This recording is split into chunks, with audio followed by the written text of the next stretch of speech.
정보가 유출된 게 3,367만 건인데 조회가 된 거는 1억 5천만 건이라고요. 왜 그렇습니까? 중복 조회도 가능한 거니까. 예컨대 제 정보를 5번씩 조회를 갖다가 했으면 3천만 건이 1억 5천만 건 되는 거잖아요. 이게 어떻게 가능했는가?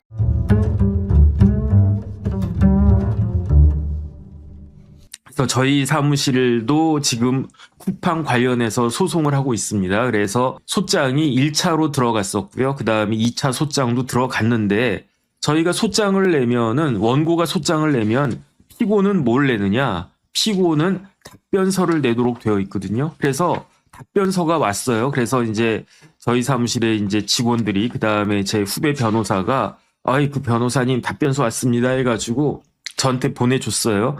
그래서 그 답변서를 쭉 읽어봤더니 뭐 별거 없었어요. 저희는 나름대로 이렇게 막 열심히 써가지고 소장을 딱 냈는데 답변서 내용은 간단해요. 어떻게 간단하냐? 딱 한 장 썼어요. 한 장도 아니에요. 반 장밖에 안 썼어요. 그 내용이 뭐냐면 원고의 주장을 일응 부인합니다. 그러니까 저희가 소장 뭐 장황하게 쓴 소장의 내용을 일단은 부인한다는 뜻이죠. 그러면서 단서를 달았어요. 다만 개인정보보호위원회, 그 다음에 민관합동조사단, 민관합동조사단은 어디냐면은 이게 아마 과학기술정통부하고 이건 관이죠. 민은 어디냐면은 한국인터넷진흥원 이런 데가 공동으로 합동조사단을 꾸렸는데 그거를 민관합동조사단이라고 합니다. 그 다음에 경찰, 수사기관인 경찰 등 복수의 기관에 의한 조사와 수사가 진행 중이니까 이러한 조사와 수사를 통해 가지고 사고 발생 경위나 원인 같은 것들이 명확하게 밝혀지게 되면 자세한 준비 서면을 제출하겠다. 이렇게 답변서가 왔었어요. 그래가지고 뭐 이제나 저제나 이제 또 제대로 된 준비 서면이 올까. 그런데 그 쿠팡 측에서는 어쨌든 그 조사 결과가 나와야 준비 서면을 보내준다라고 했으니까 이제나 저제나 조사 결과가 나올까 그 생각을 하고 있었는데 드디어 조사 결과가 나왔습니다. 언제 조사 결과가 나왔냐면 어제 조사 결과가 나왔어요. 2월 10일에 그 과학기술정통부가 조사 결과를 발표했는데 과기정통부하고 한국인터넷진흥원하고 이런 데가 민관 합동조사단이라고 그러지 않았습니까? 근데 과기부에서 뭐라고 이야기했냐? 이 조사 결과는 최종 조사 결과다. 이렇게 하면서 쭉 내용을 갖다가 이제 발표를 했는데 보니까 처음에는요. 쿠팡이 해킹되기 시작했던 게 언제부터인가 이것과 관련해 가지고는 작년 6월이라고 그랬었어요. 해킹 발생일이 작년 6월 24일부터 작년 11월 8일까지 7, 8, 9, 10 4개월 한 반 정도 4개월 반 정도 기간 동안에 해킹이 발생했을 것이다라고 그 애당초 작년 11월에 그 쿠팡 관련해 가지고 이제 막 그 뜨거웠을 때에는 그 정도로 이야기가 나왔었는데 그런데 과기부에서 합조단에서 조사를 해보니까 아니다. 그 해킹이 이루어진 거는 그것보다도 더 전이다. 정확히 언제였냐면 4월 14일부터 11월 8일까지였대요. 그러면은 6월 24일인 줄 알았는데 그것보다도 2달도 더 전에 해킹이 이루어져 가지고 한 4개월 정도, 4개월 반 정도 그 해킹이 이루어진 걸로 알고 있었는데 어제 합조단 결과를 보니까 아니다. 그것보다도 2달이나 더 긴 6개월 절반 이상, 6개월 반 이상의 기간 동안에 해킹이 이루어진 것이다. 구체적인 수법을 보면 이제 쿠팡 사이트 쭉 들어가 보면은 이제 내 정보 수정 이런 페이지가 있지 않습니까? 뭐 쿠팡만 그런 게 아니라 모든 인터넷 사이트 들어가면 내 정보를 내가 수정할 수 있어야죠. 이사 가거나 전화번호 바뀌거나 그러면 그 수정해야 되니까. 그러니까 그 범죄자가 그 중국인 직원이었다고 그랬습니다. 쿠팡의 이었던 중국인 전 직원이 그 회사를 갖다가 그 나온 다음에 뭘 갖다가 했냐면은 자기가 가지고 있는 인증키를 가지고 쿠팡 거기에 들어가가지고 내 정보 수정 페이지에 들어가가지고 정보를 유출했는데 그게 얼마냐? 3,367만 3,817건의 정보를 유출했다. 이거는 우리나라 역사상 최대의 정보 유출입니다. 그런데 이 중국 직원은 어떤 그 일을 갖다가 했던 사람이냐면 이용자 인증 시스템을 설계하고 개발하는 그런 업무를 담당한, 쉽게 말하면 소프트웨어 개발자였는데, 이 중국 사람은 소프트웨어 개발자였어요. 어떤 소프트웨어였냐면 이용자 인증 시스템을 개발하고 설계하고 개발한 업무를 갖다가 했었어요. 쉽게 말하면은 그 쿠팡 시스템이 장애가 일어나고 막 그러면 백업해야 되지 않습니까? 그 백업을 위한 인증 시스템 설계하고 개발하는 그러한 임무를 가지고 있었던 그러한 그 직원이었는데 국적은 중국이었다.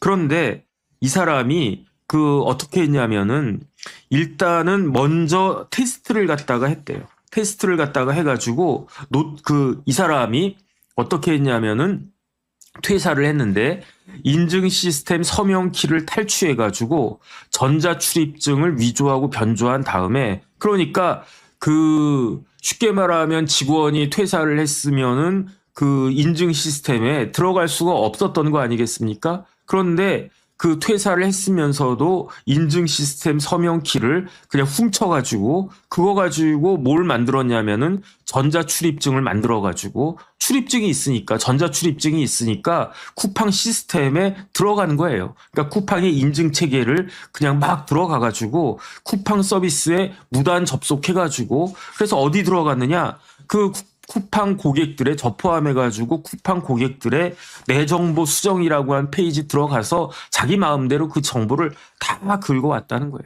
그러면 이 인증 시스템을 어떻게 했는가? 그 인증 키가 있는데 노트북에다가 서명키를 저장을 했대요. 그러니까 쿠팡이 우리나라 최대 유통업체로 부상을 했는데, 그렇다라고 하면 이 인증키가 굉장히 중요한 거 아니겠습니까?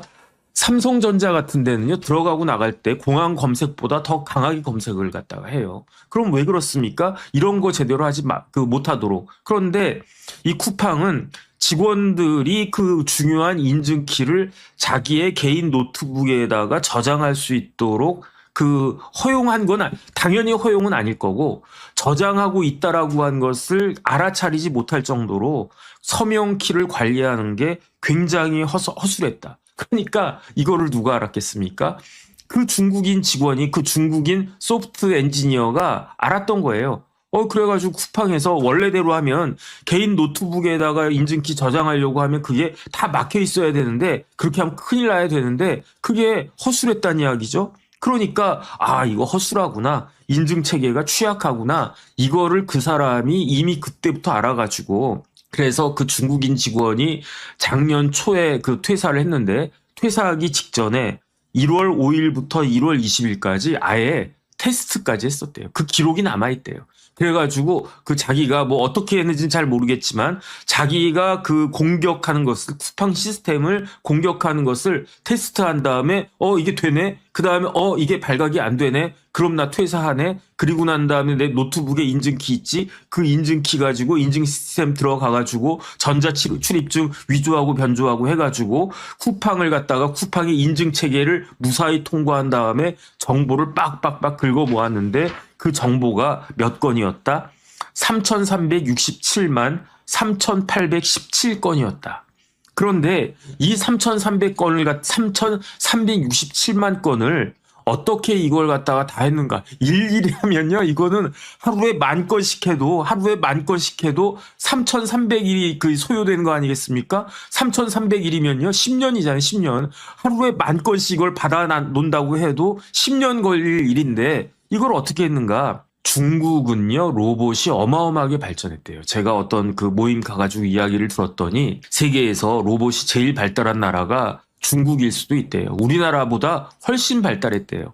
우리나라 로봇 한 대가 한 1억 정도 하는데 중국은 2천만 원밖에 안 한대요. 그런데 중국의 로봇의 성능이 우리나라보다 한 5분의 1 가격인데 성능은 더 좋대요. 우리나라 로봇보다도. 그래서 참 아까 돌직구 할 때도 사람 로봇이 별일 다 한다, 일단 그런 생각을 갖다 들었는데, 그런데 어쨌든 그 로봇과 이 로봇은 좀 다르겠지만 그 중국인 직원이 로봇 프로그램으로 배송지 목록 페이지를 조회를 했는데, 이 조회한 게 몇 번을 조회했느냐?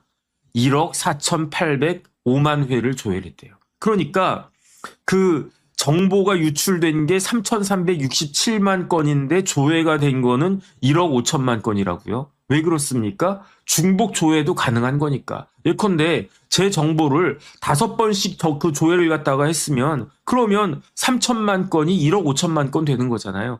이게 어떻게 가능했는가? 로봇 프로그램이 있었기 때문에 가능했다는 건데 쉽게 말하면은 웹 크롤링이라고 하는 게 있대요. 그 웹 크롤링을 가지고 웹사이트 정보를 그냥 따다다다 정보를 갖다가 싹 그냥 싹쓸이를 갖다가 했대요. 그런데 이 배송지 목록에는 뭐가 들어있느냐? 이름, 정혁진, 주소, 뭐 서울 어쩌고 저쩌고, 전화번호 010 어쩌고 저쩌고. 그 다음에 우리가 사는 저도 이제 빌라 사는데 저희 빌라에 그 비밀번호 있지 않습니까? 들어가려면 저도 눌러야 돼요. 띠띠띠 눌러야 돼요. 눌러야 되는데 공동현관의 비번까지 다 들어있는 그 배송지 목록 페이지를 그 몇 번을 조회를 갖다가 했느냐. 1억 4,800만 번을 조회를 갖다 했다는 거예요. 이 중국인 직원이. 그 다음에 배송지 목록 수정은 조금 더 수정하는 거니까 조금 뭐 정보가 좀 덜 있을 수도 있고 더 중요할 수도 있지 않고 그러지 않았겠습니까? 그걸 갖다 조회한 거는 5만 번이고 그 다음에 주문 목록 페이지를 조회한 거는 10만 번이고 그런데 그 법적으로 해킹이라고 한 건 무엇이냐?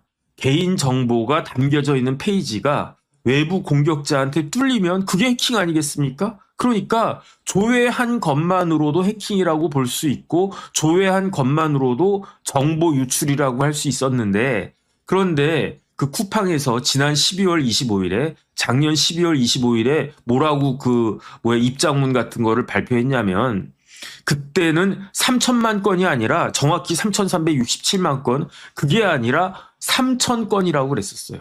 그래서 어떻게 10,000분의 1로 이걸 갖다 축소하지? 그 생각을 갖다 했었는데 그때 쿠팡에서는 뭐라고 이야기했냐면은 그 2차 피해에 대한 국민 불안이 높아질까봐 3,000개 계정만 확인을 갖다가 한 건데 확인된 계정 3,000개는 뭘 의미하냐면 그 중국인 그 직원이 자기의 하드디스크에다 저장한 것은 3,000개밖에 안 됐다. 이렇게 이야기를 갖다 한 거예요. 근데 지금 그 쿠팡이 어제 그 과기정통부 합조단 그 그 조사 결과를 딱 듣고 난 다음에는 꼬리를 확 내렸어요. 그 12월 25일에는 무슨 3,300만 개냐, 3,000개밖에 안 된다 이런 식으로 이야기해서 저도 처음엔 좀 헷갈렸는데 요번에 쿠팡이 이야기한 걸 보니까 계정 유출이 3,370만 개가 된 거는 맞다 인정을 한 거예요. 그럼 3,000개는 뭐냐 그랬더니 3,370만 개를 조회하고 뚫린 것까지는 인정을 하는데 그 중국인 직원이 자기 하드에다가 저장한 거는 3,000개밖에 안 된다. 그래서 3,000개가 문제가 되는 거고 그 저장된 3,000개 그 주인들에 대해서는 제대로 보상하겠다고 이렇게 이야기한 건데 이거는 쉽게 말하면 고객들을 속인 거다.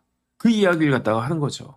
그래가지고 지금에 와가지고 그럼 그 3,000개라고 하는 숫자를 왜 만들었는데 그렇게 이야기하니까 국민들이 3천만 개가 유출됐다고 하면 2차 피해가 있지 않을까 불안해질 수 있으니까 그러니까 국민들 불안하지 않게끔 그렇게 숫자를 마사지한 것이다. 이렇게 이야기했는데 이게 과연 쿠팡이 할 일이었는가? 저는 그런 생각이 들고요.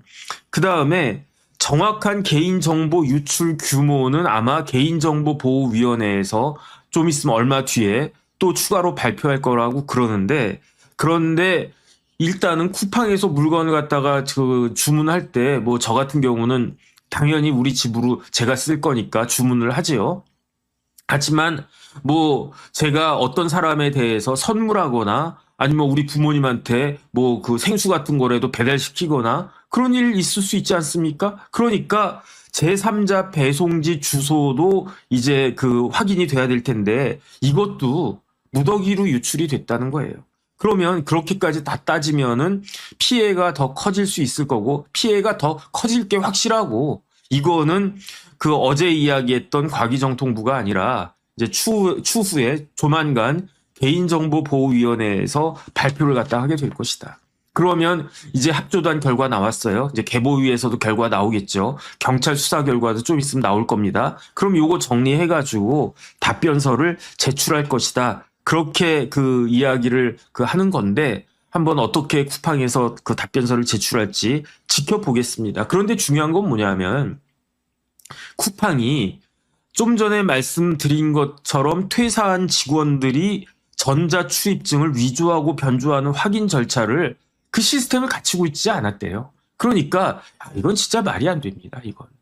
저도 뭐 삼성에서 변호사하고 그랬었지만 만약에 요즘 제가 삼성 다니고 있었다라고 하면요. 특히 제가 삼성전자 소속이었다라고 하면요. 퇴사할 때 탈탈탈 털어가지고 아무것도 가지고 나가지 못하게끔 그렇게 할 겁니다.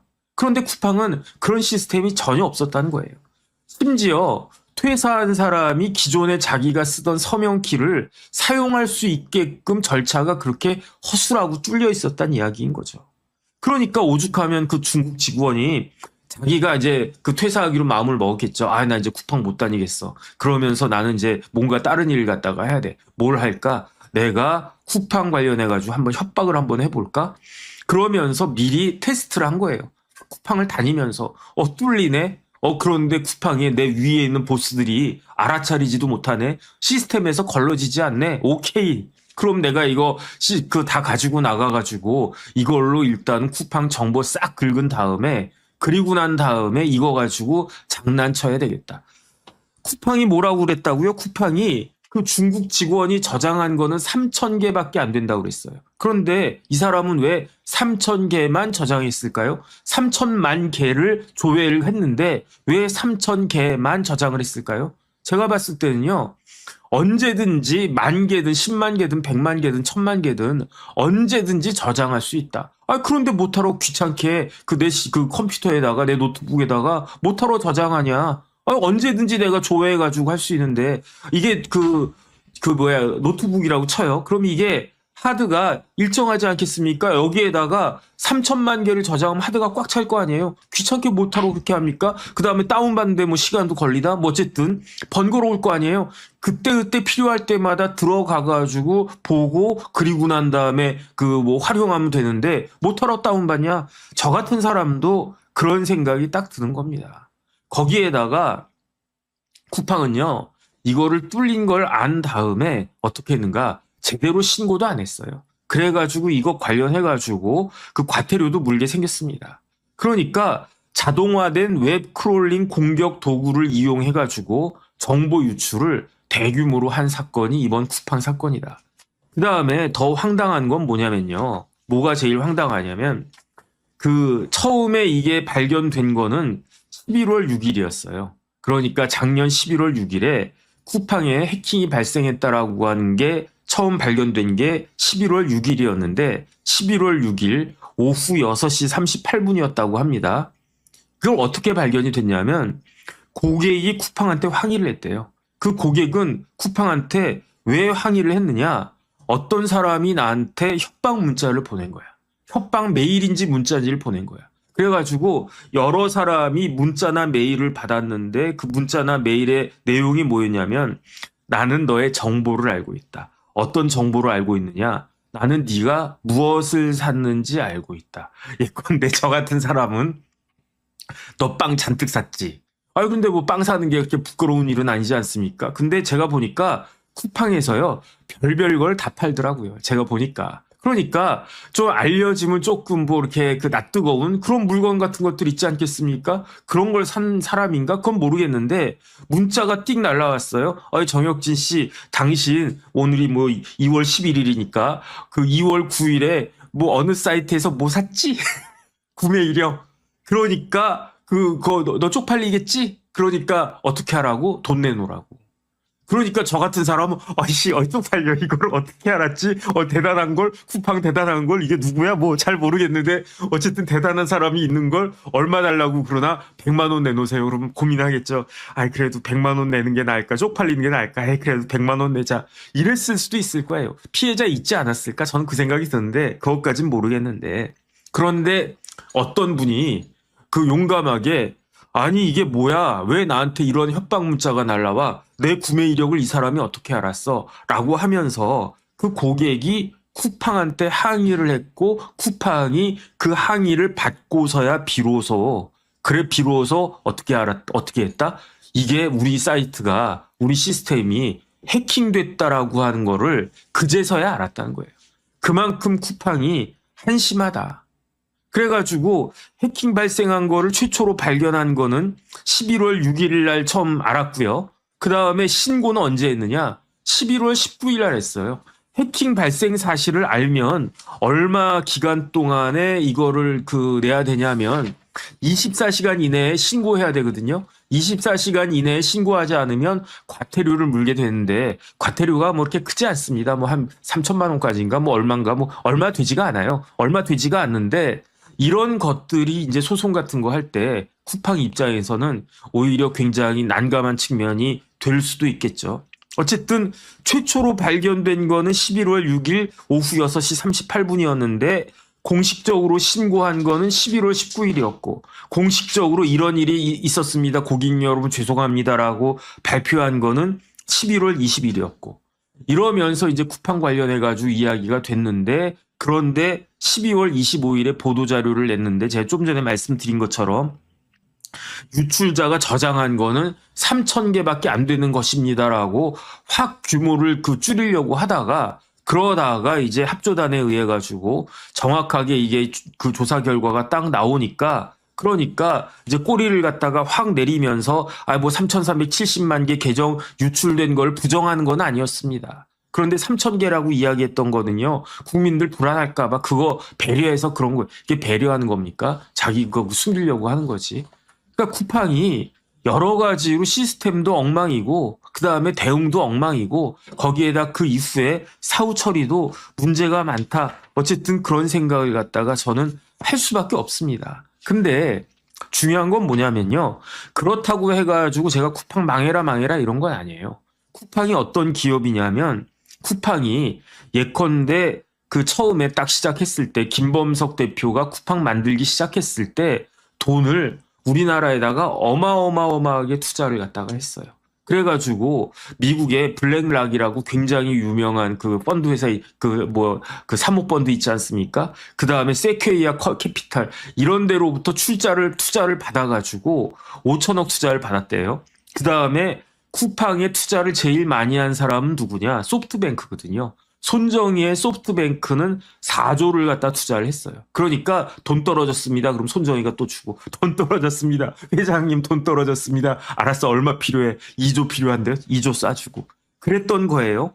그래가지고 쿠팡이 투자받은 돈이 얼마냐? 무려 10조예요. 그래가지고 얼마를 투자했느냐? 2023년까지 6조 2천억 원을 투자했고요. 올해 말까지 3조를 더 투자를 갖다 하니까 쿠팡이 우리나라한테 투자한 게 10조 가까이 투자를 한 거예요. 9조 2천억. 그 다음에 쿠팡 하면 어떤 기업입니까? 우리나라에서 가장 많은 그 사람을 고용하는 기업은 어디냐? 1등은 삼성전자예요. 1등은 삼성전자가 얼마나 고용하나? 뭐 한 10만 정도 되나? 어쨌든 굉장히 많은 사람을 고용하는 그 기업체가 우리나라 1등 기업 삼성전자인데 두 번째로 많은 그 사람을 고용한 기업이 어딘지 아세요? 뭐 그러면 하이닉스인가? 아니에요. 현대자동차인가? 아니에요. 2등 두 번째로 많은 사람을 고용하는 기업이 쿠팡이란 말이죠. 쿠팡이 고용하는 쿠팡이 고용한 직원이 7만 명이래요. 이 7만 명이라고 한 숫자는 현대자동차가 고용한 숫자보다도 더 많아요. 현대차도 7만 명 정도 그러니까 현대자동차하고 쿠팡하고 고용 인원은 비슷한데 쿠팡이 조금 더 많은 것 같아요. 어쨌든 쿠팡이 우리나라한테 쿠팡의 이로운 점도 굉장히 많습니다. 첫 번째 무엇보다도 대한민국에 투자를 어마어마하게 했고 고용도 어마어마하게 했고 그 다음에 새로운 시스템을 도입했잖아요. 쿠팡이 우리나라 국민들의 삶을 바꿔놨잖아요. 어떻게? 편리하게. 이런 장점도 있는데 그래서 저는요. 이 쿠팡 사태가 딱 벌어졌을 때 국회 청문회 같은 거 하고 그랬을 때 솔직히 말하면요. 제가 다 쪽팔리더라고요. 거기 미국 변호사 쿠팡 대표 박대준 대표 물러나고 미국 사람을 대표로 딱 앉혀가지고 국회에서 청문회 2번 했잖아요. 제가 낯이 뜨겁더라고요. 저게 뭐 하는 거냐. 그 다음에 쿠팡 관련해가지고 공정위에서 영업정지 시킬지도 모른다 이렇게 협박하고 뭐 국세청에서 뭐 세무조사 한다나 안 한다나 뭐 그런 건 모르겠는데 이런 식으로 하니까 지금 오히려 우리나라 정부가 코가 꿰인 거예요. 왜냐하면 이런 식으로 하니까 그냥 제대로 물어보지도 못하고 영어도 뭐 이렇게 제대로 못하고 그다음에 쿠팡의 미국인 사장이 이야기하려고 그러면 그만 스탑 뭐 이러지 않았습니까? 어드레스 뭐 이런 거 하지 않았습니까? 영어를 진짜 저보다도 더 못하는 것 같더라고요. 국회의원님들이. 그게 뭡니까 그게. 근데 그런 모습이 이제 다 저기 방송으로 이렇게 다 가니까 백악관 같은 데서 미국 기업 쿠팡이 한국 와가지고 고생하네? 우리 미국 기업이 차별받네? 이런 오해를 갖다가 받는 거잖아요. 그런 걸 왜 합니까? 그냥 드라이하게 법대로 쿠팡이 그 정보 유출한 거 맞아 안 맞아? 맞습니다. 얼마나 유출했어? 3,370만이라고 어마어마하네. 조회수는 몇 개야? 1억 4,800. 그 다음에 또 어떻게 되겠습니까? 그러면 한국법이 어떻게 돼 있어? 이러이러한 경우에 이러이러하게 그 처벌받고 하는 게 있습니다. 오히려 미국보다는 손해배상 그 액수가 더 적어요. 미국만 못할 겁니다. 그러니까 그냥 법대로 해가지고 그 다음에 이거 어떻게 유출이 된 거야? 자기 직원이 빼내간 겁니다. 그게 말이 돼? 말이 된답니다. 왜? 쿠팡이 일을 허술하게 했답니다. 그러면 어쩔 수 없네. 더군다나 이거 해킹된 거 어떻게 알았대? 뭐 쿠팡이 이렇게 막 시스템 돌려가지고 삐 해가지고 여기 문제가 있네 해가지고 스스로 밝혔다는 건가? 아니면 외부에 있는 사람이 해킹해가지고 그거 뭐 그렇게 빼내갔다는 건가? 아니라는데요. 어떻게 했는데 그 중국인 직원이 자기가 미리 테스트까지 다 하고 시스템이 허술하다 이것까지 다 알고 그리고 난 다음에 정보를 3,370만 개 계정을 쫙 확인을 한 다음에 그 중에서 이상한 거, 물품 구매 목록, 이상한 거 구매한 사람들한테 문자나 이메일 보내가지고 협박했다가 그 고객이 쿠팡 본사에 항의하는 거를 딱 보고 그리고 난 다음에 쿠팡이 알았답니다. 아이고, 한심하구만. 그럼 어쩔 수 없네. 이렇게 나가는 게 정상 아니겠습니까? 그런데 국회의원이 뭐 잘 하지도 못하면서 그냥 그 쿠팡 사장 나오세요. 그러면서 미국 변호사를 갖다가 면박 주고 뭐 어쩌고 저쩌고 그러니까 제가 미국의 대통령이나 미국의 장관이나 미국의 그 하원 의원이나 상원 의원이라고 하더라도 우리나라의 우리 미국의 하버드 로스쿨 나온 저 쿠팡 사장을 저런 식으로 막 잡돌이를 갖다가 해? 저런 식으로 모욕을 해? 뭘 제대로 물어보지도 못하면서 이거는 차별이야. 이런 이야기가 나오는 거잖아요. 그냥 시시콜콜하게 그냥 조곤조곤 쿠팡한테 이러이러한 일이 있었고 그 다음에 한국 법에 따를 때는 이러한 그 경우에는 이러이러한 그 과징금이나 손해배상이나 아니면 형사적인 책임을 물을 수밖에 없는데 만약에 지금요 쿠팡 관련해 가지고 저희도 소송을 하고 있지만 우리는 어디에다가 소송하고 있습니까? 한국 법원에다 소송한단 말이에요. 하지만 미국 법원에다가 다이렉트로 소송하는 사람들도 있어요. 그런데 미국 법원에서 손해배상을 많이 해주겠습니까? 한국 법원에서 손해배상을 많이 해주겠습니까? 저희가 청구한 건요 50만 원밖에 안 돼요. 50만 원밖에. 그야말로 코딱지만큼 하는 거예요. 미국에서 하면 어떻게 되겠습니까? 그 쿠팡 파산할 수도 있지 않겠습니까? 만약에 한국이 미국 같은 그러한 시스템이고 한국 판사님들이 미국 판사님들처럼 배포가 크다. 한국 판사들은요, 진짜 콩알만해요. 요만해요. 그래서 저는 진짜 다시 지금 생각하는 게 보면 볼수록 이해 막 더 황당하단 말이죠. 그러니까 진짜 저기 마음 조금 그러면은 300만 원까지 이거를 올리고 싶은 생각이 있어요, 저는. 다른 데는 뭐 10만 원, 20만 원 한대는데 제가 그래서 저한테 변호사님 저희 이제 같은 팀 만들어져 있잖아요. 저희 쿠팡 소송팀이 있는데 다른 변호사님들이 저한테 다른 데 같이 우리도 뭐 10만 원이나 20만 원이나 이 정도로 합시다 그런 거를 무슨 소리 저 100만 원 해야 되겠습니다 그랬더니 안 돼. 우리 집사람부터 그렇지 마. 그래가지고 제가 타협해가지고 50만 원 했거든요.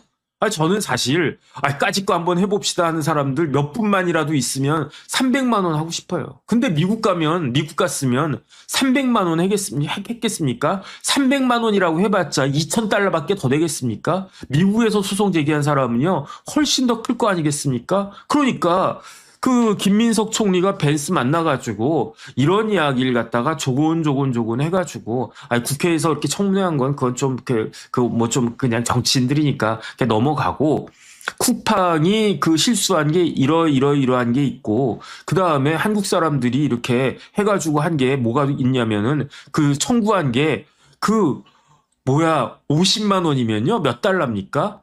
한 300달러를 갖다 청구한 거예요. 300달러.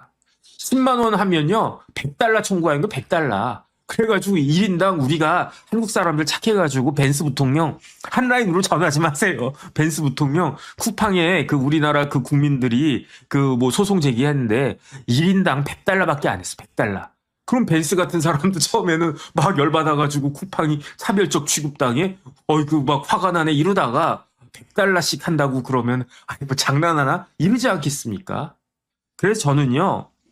쿠팡이 받을 그 뭐 부담이 첫 번째는 손해배상이 있고요. 두 번째는 과징금이 있습니다. 이 과징금이 1조가 넘어갈 수 있다고 제가 말씀드렸어요. 세 번째가 과태료인데 그다음 뭐 형사처벌은 빼고 저 뭐 다른 문제니까 과태료는 그야말로 코딱지에 코딱지만큼도 안 되는 거고 과징금하고 그다음에 손해배상 그 배상금 이 두 가지가 메인이 될 텐데 저는 차라리 정부가 과징금을 좀 덜하고 그 피해를 본 개인들한테 손해배상금이 더 많이 지불될 수 있도록 해야 하는 게 그게 맞지 않나.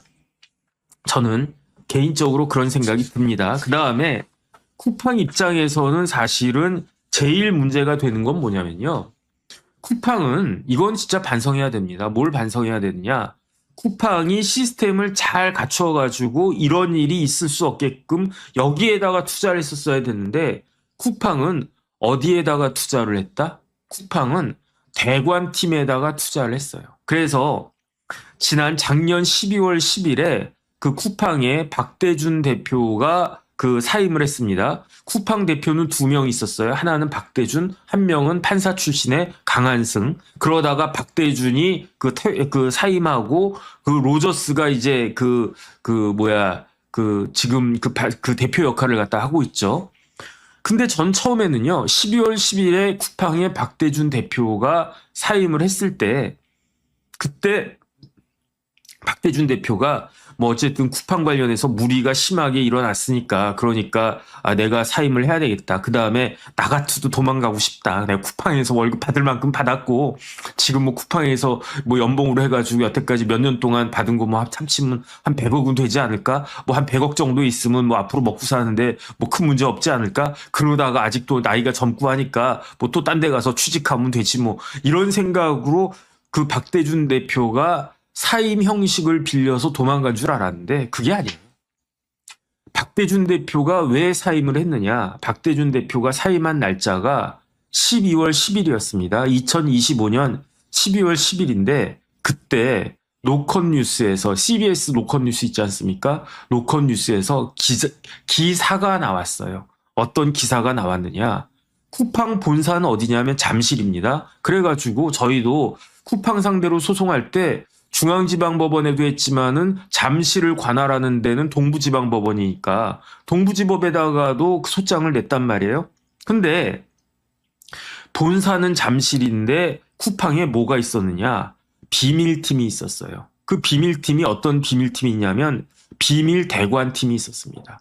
비밀 대관팀이 어디 있었냐면요. 저희 사무실 바로 옆에 있었어요. 저희 사무실이 그 삼성생명 서초 빌딩에 있거든요. 저기 강남역에 딱 내리면 삼성 건물이 3개가 있잖아요. 하나는 삼성전자, 하나는 삼성생명, 하나는 삼성화재. 이 세 건물이 지하로 다 연결돼 있거든요. 어쨌든 저희 사무실은 그 강남역에 삼성생명 빌딩에 여러 개 층을 쓰고 있는데 바로 저희 사무실 옆에 어떤 빌딩이 있는데 그 빌딩에 뭐가 있느냐. 쿠팡의 비밀팀이 있었던 거예요. 어떤 비밀팀? 비밀 대관팀. 거기에 누구 사무실이 있었느냐? 쿠팡 대표 박대준의 사무실이 있었대요. 그 다음에 거기에 어떤 그 또 사무실이 있었느냐? 쿠팡의 비밀 대관팀의 부사장들이 거기 있었대요. 쿠팡 대관팀이 40명이 넘는데요. 40명이 넘을 정도로 쿠팡 대관팀이 빵빵하다는 거예요. 그래가지고 쿠팡 대관팀에 누가 있느냐? 사장 박대준.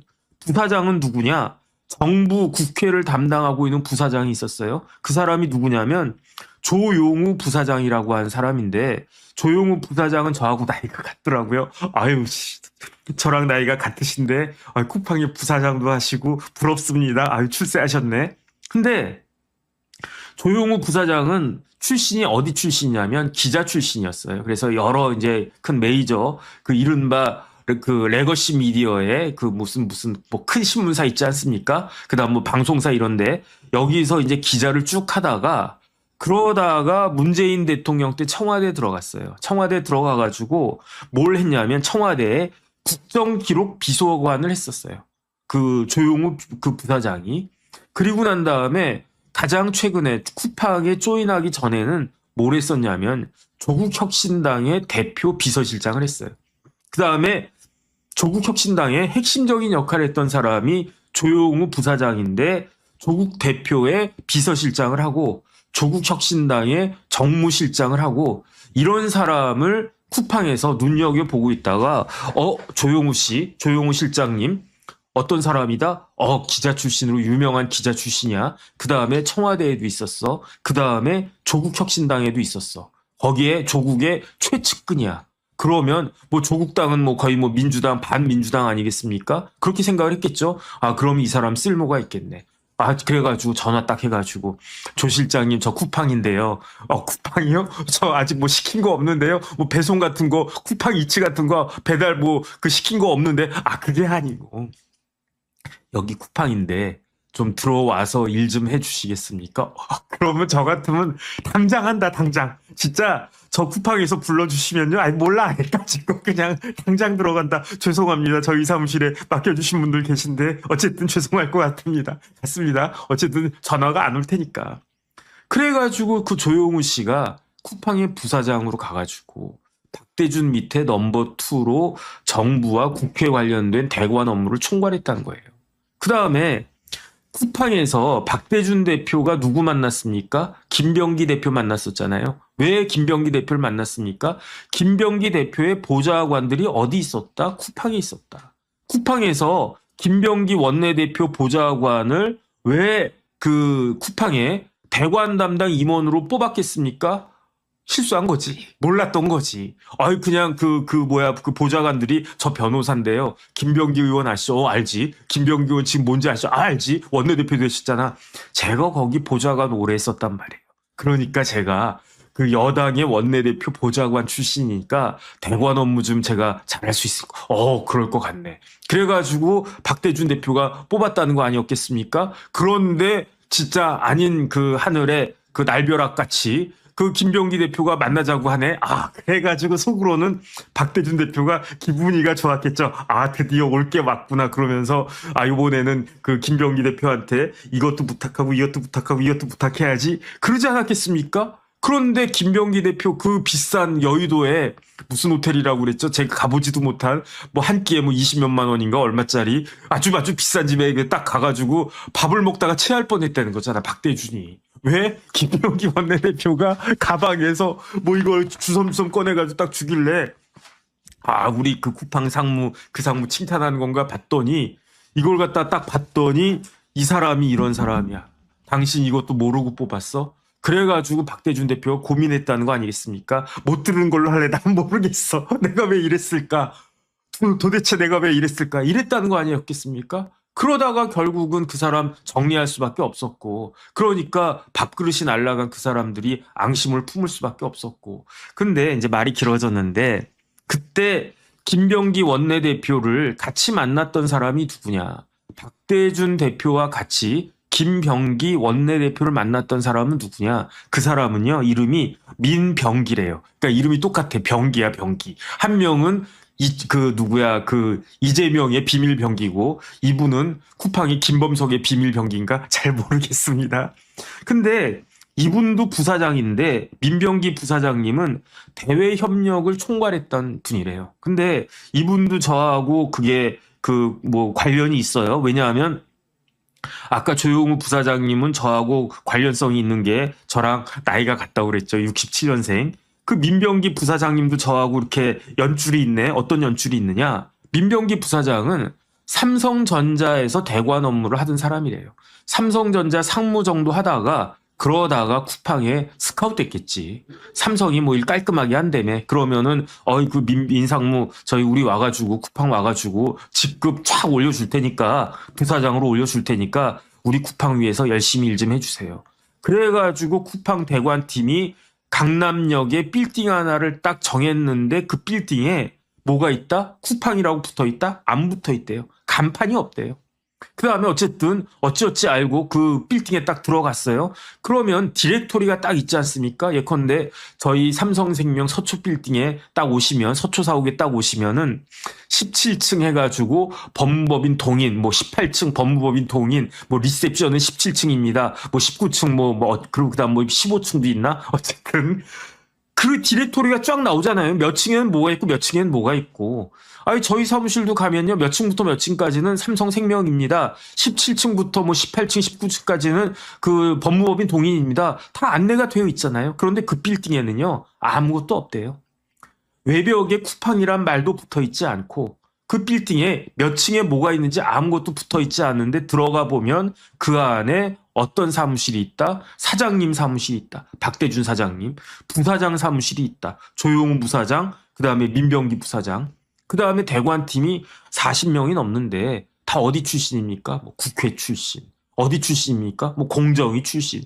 온갖 군데 이런 데에다가 쿠팡이 투자하고 신경 쓰고 그러느라고 제대로 된 시스템에는 투자를 못한 거예요.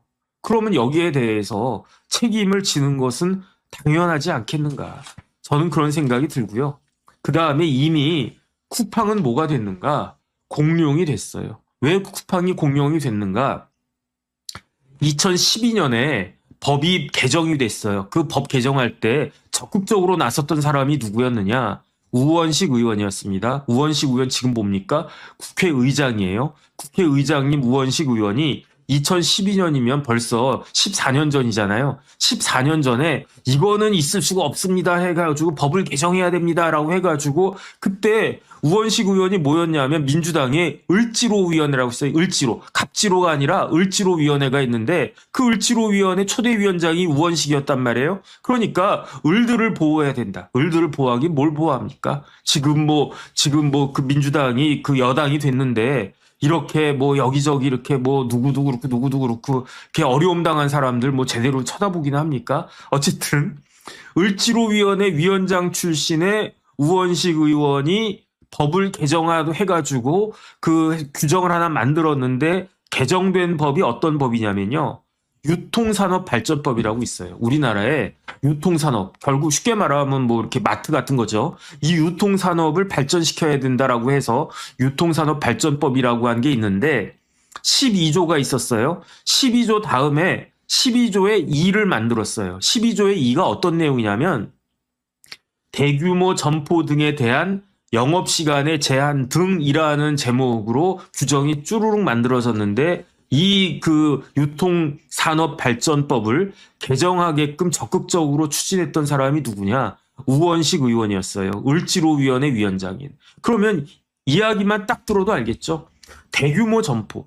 대규모 점포의 반대는 누구를 말하는 거겠습니까? 소규모 점포. 구멍가게. 이런 데가 그거잖아요. 그러면 대규모 점포에 대해서 이런저런 규제를 가하겠다라고 한 것의 목적은 뭐겠습니까? 그러면은 소상인들, 그 다음에 이제 그야말로 옛날로 지금 구멍가게들, 이런 데가 잘 먹고 살 수 있게끔 대규모의 대규모 그 마트들의 횡포를 제한해야 되겠다라고 해가지고 그 개정된 법이 유통산업발전법인데 그 내용을 보면요. 두 가지예요. 첫 번째는 영업시간을 제한한다. 그러니까 장사하지 말아라는 거예요. 영업시간을 제한한다. 그래서 두 번째는 뭐냐면 의무 휴업일을 지정해야 된다. 그러니까 쉽게 말하면 장사하는 시간을 확 줄이겠다는 이야기거든요. 그래서 2012년에는 어떻게 되어 있느냐. 대규모 마트, 지금 쉽게 말하면은 이마트, 롯데마트, 그 다음 지금 어렵게 되어 있는 홈플러스, 이런 데는요. 어떻게 되어 있느냐? 영업을 못해요. 언제부터 언제까지? 0시부터 8시까지. 0시부터 아침 8시까지는 장사 못하게끔 그렇게 되어 있는데, 그럼 뭐 24시간 뭐 거기가 편의점이냐? 24시간 뭐 문 열어놓게? 뭐 이마트 가면 뭐 코스트코 같은 데 가면은 새벽 1시에 가도 문 열었냐? 그건 아니잖아요. 그런데 0시부터 8시까지 영업을 못하도록 하도록 한 건 뭐냐면 새벽 배송을 못하도록 했다는 이야기인 거지. 새벽에 배송한 것도 영업이니까. 그래서 2012년에는 그 영업시간 제한이 아침 8시까지였는데 2013년에는요, 한술 더 떠가지고 아침 10시까지였어요.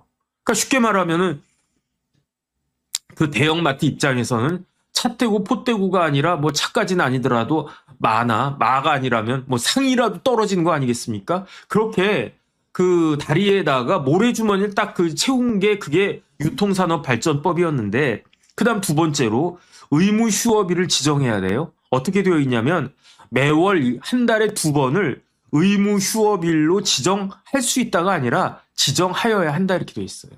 법 규정이.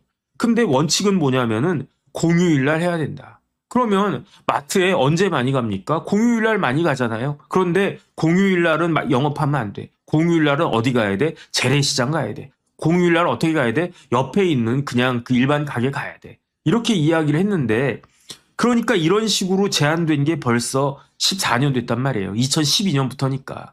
그런데 지금 민주당에서 이 유통산업발전법을 개정해야 된다라는 이야기가 많이 나오고 있어요.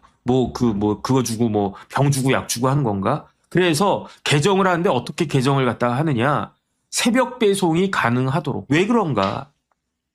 대형마트의 발목을 잡았잖아요. 모래주머니를 채웠잖아요. 그러면은 어떻게 됐겠습니까? 그렇게 해가지고 살림살이가 나아졌습니까? 국민들 살림살이가 나아졌습니까? 편해졌습니까? 예컨대 동네 슈퍼들이 이렇게 해가지고 조금 뭐 먹고 살만해졌습니까? 그렇지가 않잖아요. 오프라인 유통을 옥죄어 왔는데 그 결과 어떻게 했다? 이커머스 업체들이 독주했다. 이커머스 업체라고 하지만요. 그 이야기하면 딱 두 개예요. 하나는 뭐다? 첫 번째는 쿠팡, 또 하나는 뭐다? 네이버.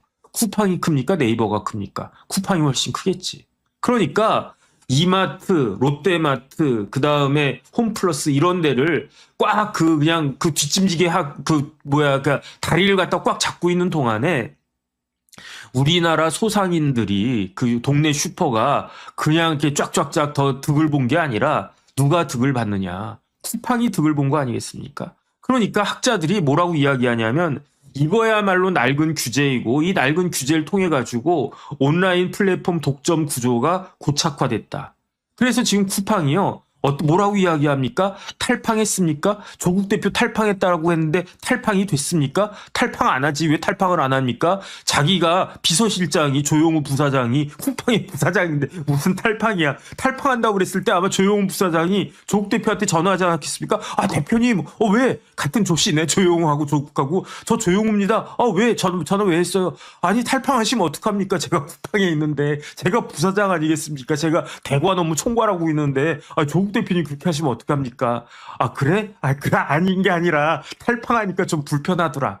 뭐 그러지 않았을까? 잘 모르겠습니다. 그런데 쿠팡이 어마어마하게 지금 힘이 세졌잖아요. 대한민국의 넘버원 유통기업은요, 이마트가 아니에요. 신세계가 아니에요. 롯데가 아니잖아요. 지금 쿠팡이잖아요. 그러니까 쿠팡이 드디어 힘을 갖다가 과시하기 시작한 겁니다. 그래서 저는 사실은 배달 음식 별로 안 좋아해요. 배달 음식 가서 먹는 거하고 똑같은 음식점이라고 하더라도 가서 먹는 거하고 배달해서 먹는 거하고 다른데, 근데 뭐 우리 애들은 배달 음식 많이 시켜 먹더라고요. 저는 음식이 그냥 핫해야 돼. 핫하다는 게 맵다는 뜻이 아니라 뜨거워야 돼. 그냥 팔팔팔 끓어야 돼. 그런 게 저는 좋은데, 배달시키면 막 식고 그렇잖아요. 맛 없어요. 근데 어쨌든 요즘 배달 많이 시켜 먹잖아요. 그런데 쿠팡 같은 데 가면, 쿠팡 이츠 같은 데 가면 뭐 무료 배달, 배송료 프리 뭐 이런 것도 있다면서요. 그러면 배송료가 프리가 그 공짜가 맞습니까? 아니에요. 배송료가 어떻게 공짜가 될 수 있습니까? 배송하는 분들한테 돈 줘야 되잖아요. 그 배송료 프리라고 하는 거는 쿠팡이 돈을 안 내겠다는 이야기예요. 그러면 누가 돈을 갖다 냅니까? 결국은 그 부담이 식당한테 간다는 이야기예요. 그럼 제가 식당 사장님인데 10,000원짜리 그러니까 예컨대 6,000원, 요즘 짜장면 얼마 하지? 10,000원도 넘는 데도 있고 막 그렇더라고요. 진짜 물가 너무 많이 올랐어요. 어쨌든 짜장면 하나 시켰는데 짜장면 하나 팔면 얼마 남겠습니까? 고급 짜장면 하나에 7,000원이라고 치고 하나 팔면 1,500원 남는다고 치고, 그런데 그 배송료가 얼마쯤 하지? 한 3,000원 하지 않나? 그래서 일정 금액 이상을 갖다 시켜야 되지 않나? 배송료가 얼마인지 모르겠습니다. 어쨌든 배송료가 한도가 미니멈 해야 되는 게 2만 원이라고 치고, 그런데 2만 원짜리 짜장면, 군만두 이런 거 시켜가지고 나한테 떨어지는 게 3,000원인데 배송료가 3,000원이라고 하면 남는 게 없잖아요. 그럼 어떻게 하겠습니까? 그 짜장면을 좀 줄여야지. 이게 결국은 쿠팡이 무료 배송이라고 하면서 부담을 식당한테 부담시키면 그 식당은 결국은 소비자한테, 고객한테 이게 갈 수밖에 없는 거 아니겠습니까? 그래서 어떤 신문 기사 봤더니 거기 가서 먹는 거 하고요. 그 다음에 배달시켜가지고 먹는 거 하고요. 음식의 퀄리티가 같을 수가 없다는 거예요. 저도 그런 생각을 갖다 합니다. 그 다음에 쿠팡이 또 어떤 일을 갖다가 하냐면 입점업체 데이터 같은 것들을 쫙 내놓으라고 하는 거예요. 그럼 데이터가 딱 있지 않겠습니까? 그러면 이게 잘 팔리네. 그러면 쿠팡이 뭘 하느냐? PB 상품을 만든다는 거예요. 그럼 어떻게 되겠습니까? 쿠팡이 PB 상품 만들면 뭘 팔아주겠습니까? 예컨대 제가 빵집을 갖다 딱 만들었어요. 그래가지고 정법전 빵집 이런 걸 딱 만들었어요. 나름 심혈을 기울여가지고 크림빵도 만들고 소보로도 만들고 맘보스도 만들고 막 그랬었어요. 그런데 역시 크림빵이 잘 팔려. 그래가지고 이 크림빵을 갖다가 막 많이 만들었는데 쿠팡이 저 위에서 딱 보고 있는 거예요. 빵이 크림빵도 있고 소보로도 있고 맘모스도 있는데 크림빵이 제일 잘 팔리는데 그 다음에 정법전 크림빵 하나 딱 사는 거예요. 그래가지고 분석을 쫙 하는 거야. 크림이 100g 들어있네. 그러면 우리는 PB 상품으로 크림을 110g 넣자. 그럼 더 맛있을 거 않겠습니까? 그러면서 쿠팡에다가 노출을 어떻게 하느냐?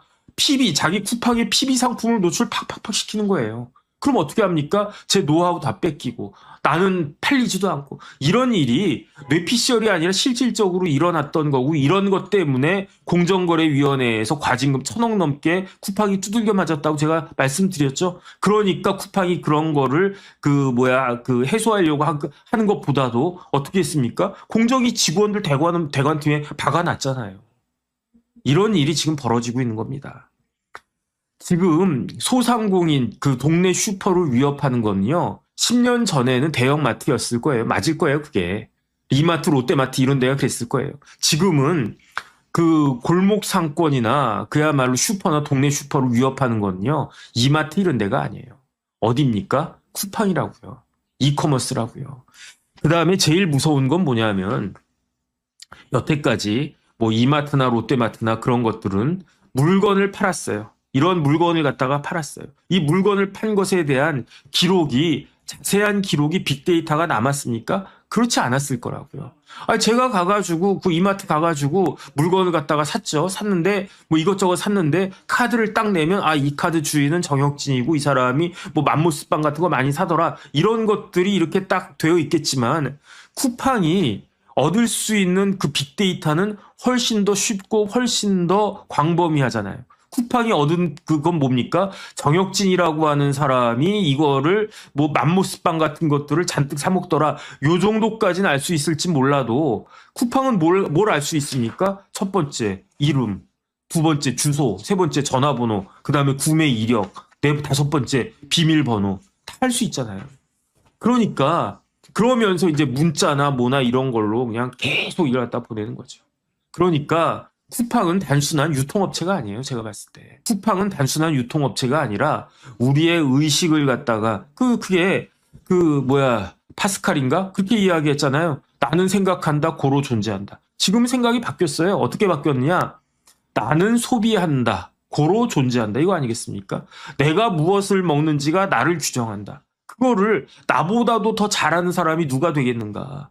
이마트가 그렇겠습니까? 롯데마트가 그렇겠습니까? 쿠팡이 그런 거지. 쿠팡이 어마어마한 공룡이 되어가고 있는 겁니다.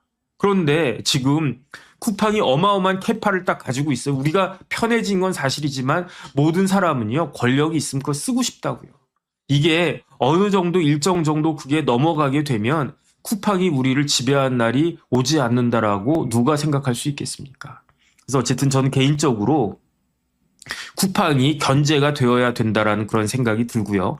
그다음에 정리를 갖다가 하면 첫 번째, 쿠팡에 대해서 차별적 취급하는 거 저도 반대합니다. 아니 그거는 한국 기업이나 미국 기업이나 똑같이 해야지. 미국 기업이라고 망신 주나? 미국 기업이라고 뭐 더 세게 하나? 그건 저 반대입니다. 하지만 쿠팡이 책임져야 될 부분을 합리적으로 비합리적으로 면제해줘도 안 되는 거잖아요.